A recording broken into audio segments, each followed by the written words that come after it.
All right, let's do this. System design, here we come. It's amazing to think, right? Like every time we click a link, there's this whole world of tech wizardry happening behind the scenes. Today, we're going to break down how it all works. It really is amazing. And honestly, it's not magic, even though it might seem that way. We'll unpack the core concepts, show you how the pieces fit together, and you'll see it's all surprisingly logical. And maybe by the end of this, we'll all be able to build our own apps and websites. That's the goal, or at least you'll have a solid grasp of the fundamentals. Okay, so let's start with the basic servers. I gotta admit, when I hear server, I picture this like giant humming machine in some futuristic data center. Yeah, I think a lot of people do. Those massive data centers, DO, exist, and they are pretty impressive. But at its core, a server is really just any computer dedicated to serving up information to other computers. So like my laptop could technically be a server? Technically, yeah, but the servers we're talking about are built to handle requests from potentially millions of users at the same time. Okay, so every time I hit enter in my web browser, I'm sending a message to a server somewhere saying, hey, show me this web page. Exactly. And then that server has to find the right information, package it up, and send it back to your computer super fast. Which is where we get into latency and throughput, right? Those terms were in the material, and I have a feeling they're pretty important. You got it. Think of it this way. Imagine a highway full of cars, right? Okay, I'm visualizing. Latency is like how long it takes for one car to travel from point A to point B. Low latency means you're zipping along nice and smooth. So a website with low latency means my little digital car is speeding over to the server and back in a flash. Gotcha. What about throughput? Throughput is like how many cars can travel on that highway at the same time. A wider highway, higher throughput, more cars can travel side by side. So we want our digital highways to be nice and wide and clear for maximum speed. Makes sense? But what happens when that highway gets jammed? Like way too much traffic for one server to handle. That's where scaling comes into play. It's crucial. If your system is getting slammed with requests and it can't keep up, well, you're going to have a bad time. Crashes, slowdowns, nobody wants that. Yeah, it's like trying to run a million apps on your phone at the same time. Everything just freezes. Exactly. Now, you can try scaling vertically, which is basically like supercharging your existing server. More processing power, more memory, beefing it up. But that only gets you so far, right? Like, I can't just keep buying a new phone every time I need to open another app. Exactly. There are limits to vertical scaling. Eventually, you hit a wall. That's where horizontal scaling comes in. Adding more servers to distribute the load. Yeah. Like adding more lanes to that highway. More servers, more lanes, smoother traffic flow. I like it. But how do all those requests know which server to go to? Seems like they'd need some kind of traffic cop to direct everything. And that, my friend, is where load balancers come in. They're like the unsung heroes of the internet, sitting in front of your servers, deciding which one is best suited to handle each incoming request. Oh, this is getting good.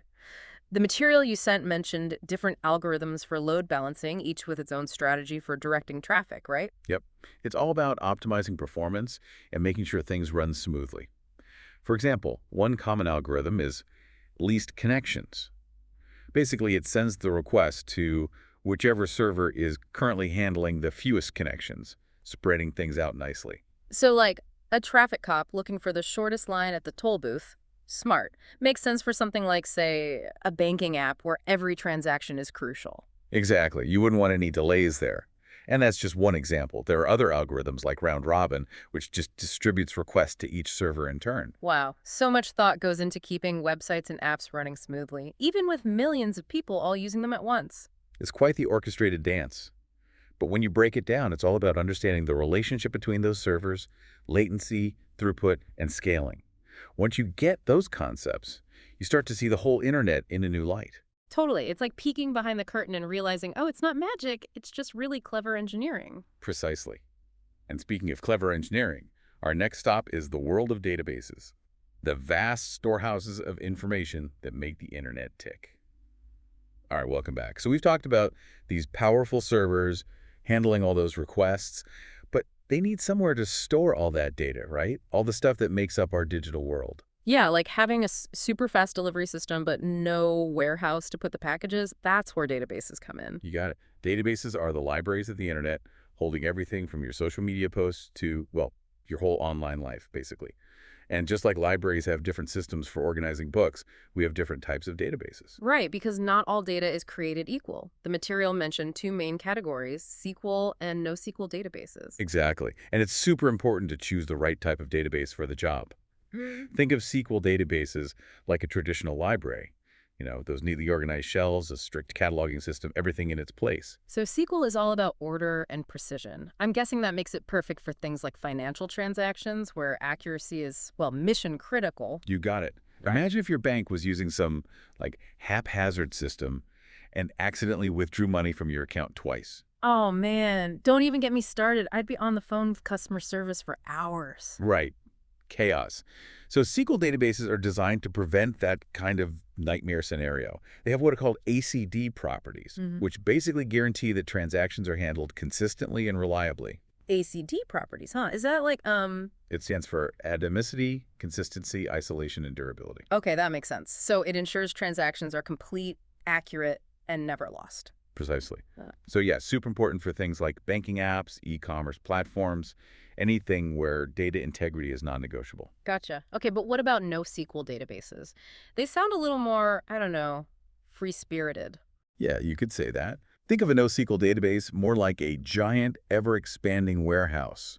You can store all sorts of different items in there, big, small, structured, unstructured. It's way more flexible in how you organize things. So less about rigid rules and more about adaptability. Exactly. NoSQL is perfect for handling massive amounts of data that come in all shapes and sizes, like social media posts with images and videos, or real-time data from sensors and GPS devices.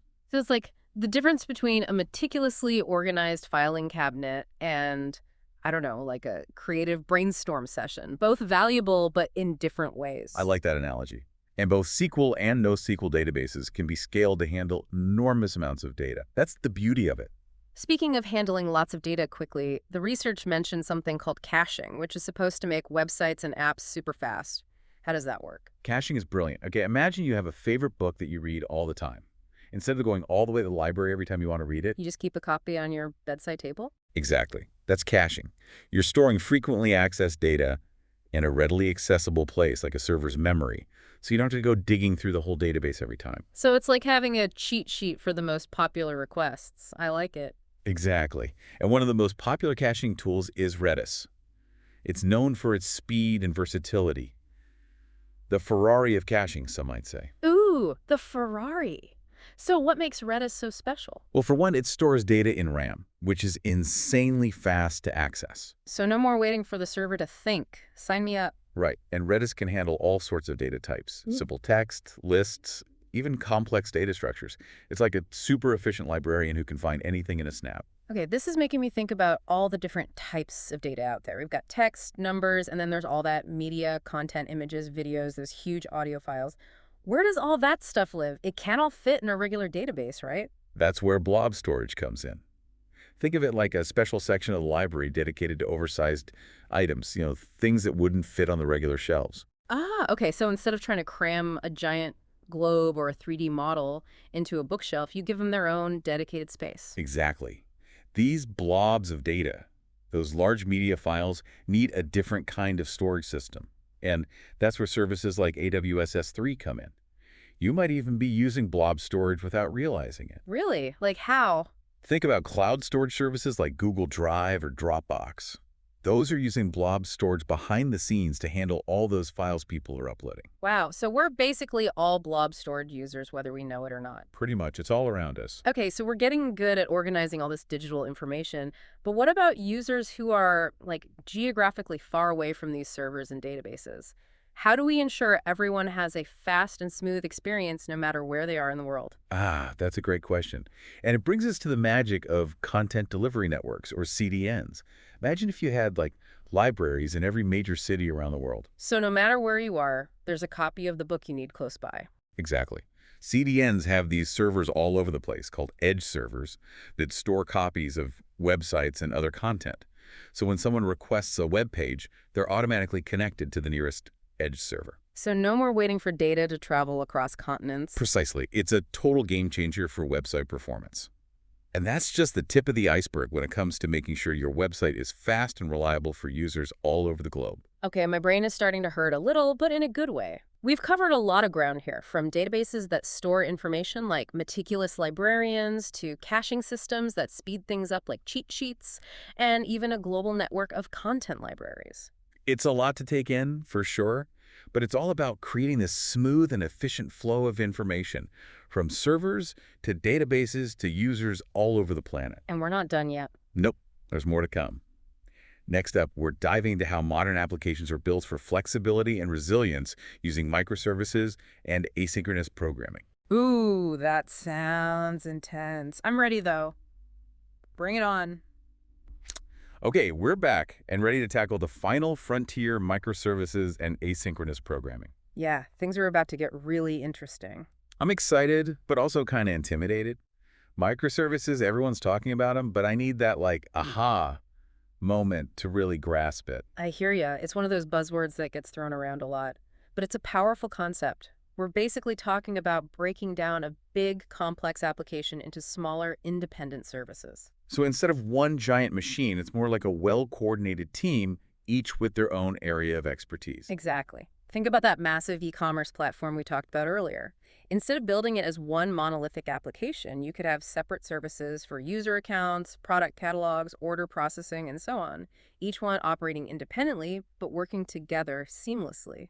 Okay, I'm starting to see the appeal. What happens if one of those services gets hit with a ton of traffic all of a sudden? Like, I don't know, a hot new product drops and everybody's trying to buy it at the same time. That's the beauty of it. You can scale that specific service, say, the order processing service, independently without affecting the rest of the application. So it's like adding more checkout lanes to the busiest part of the store without having to expand the entire building. You got it. And it gives you a ton more flexibility in terms of technology. You can build each service using the programming languages and tools that best suit that particular task. So it's like having specialized teams, each with their own unique skill set, coming together to create something amazing. I like that analogy. Yeah. And what happens if one of those services goes down for some reason? That's where the resilience comes in. Oh, right, because if the whole thing is one giant system, one little glitch could bring the whole house of cards down. Exactly. But with microservices, if the, let's say, product catalog service has a hiccup, it doesn't bring down the entire platform. Users can still browse other sections, manage their accounts, maybe even place orders for stuff that's already in their cart. So even if one part stumbles, the rest can keep going. It's like ensuring that even if the lights go out in one room, the rest of the house stays illuminated. Pretty ingenious. It is. And it's a total game changer for building systems that are reliable at scale. All right, ready to switch gears? Let's talk about asynchronous programming. Hit me with it. I know this is all about making sure different parts of the application can talk to each other and do their thing without getting in each other's way, right? Yep. It's a well-choreographed dance.